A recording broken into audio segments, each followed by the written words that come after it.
প্রশ্ন, মনে মনে বললেও তো হয়, মনে বলার যে সওয়াব, জোরে বলার কি সেই সওয়াব? মনে মনে কোরআন শরীফ পড়লে শব্দ ছাড়া যা সওয়াব হয়, উচ্চারণ করে শব্দ করে পড়লে 10 সওয়াব হয়। মুখস্থ কোরআন শরীফ পড়লে যা হয়, দেখা পড়লে 10 সওয়াব বেশি হয়।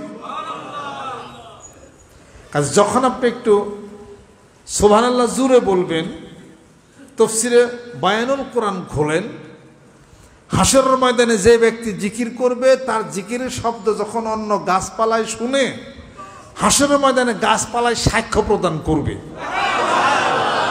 আপনি মনে মনে বললে জিকিরও হবে, সওয়াব হবে, অসুবিধা নেই, কিন্তু গাছপালা তো সাক্ষ্য দিতে পারবে না।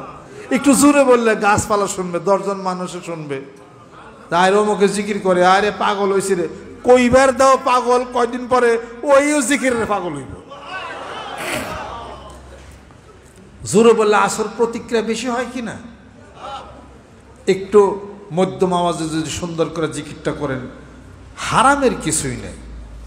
কেউ নামাজ যদি ডিস্টার্ব করেন, কেউ কোরআন শরীফ পড়তেছে তা যদি ডিস্টার্ব করেন, কেউ ঘুমাইছে জিকির করে ঘুমটারে নষ্ট করলেন, রোগী ব্যক্তিরে কষ্ট দিলেন, তাহলে এই জিকির করে সওয়াব হবে না, গুনাহ হবে।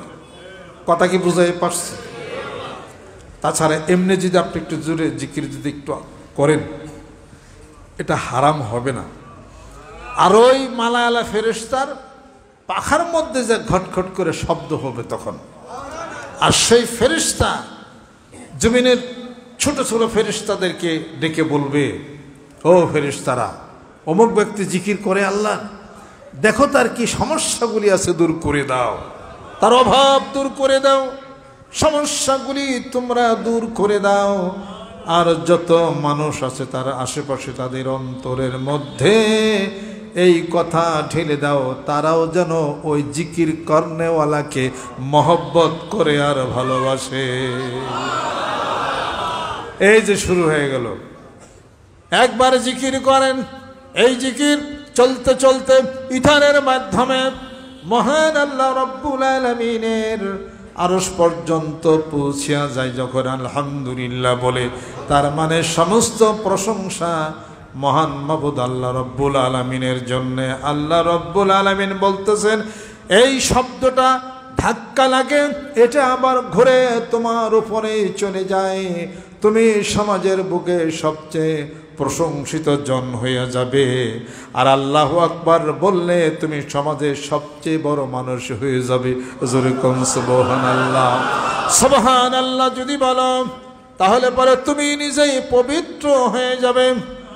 আর আমি আল্লাহ আমার রাসূলকে রাজি খুশি করার জন্যে যখন এই জিকির করবে, আনা জালিসুম মান যাকারানি, আমি আল্লাহ বান্দারে তোর সামনে কুদরতিভাবে হাজির হয়ে যায়।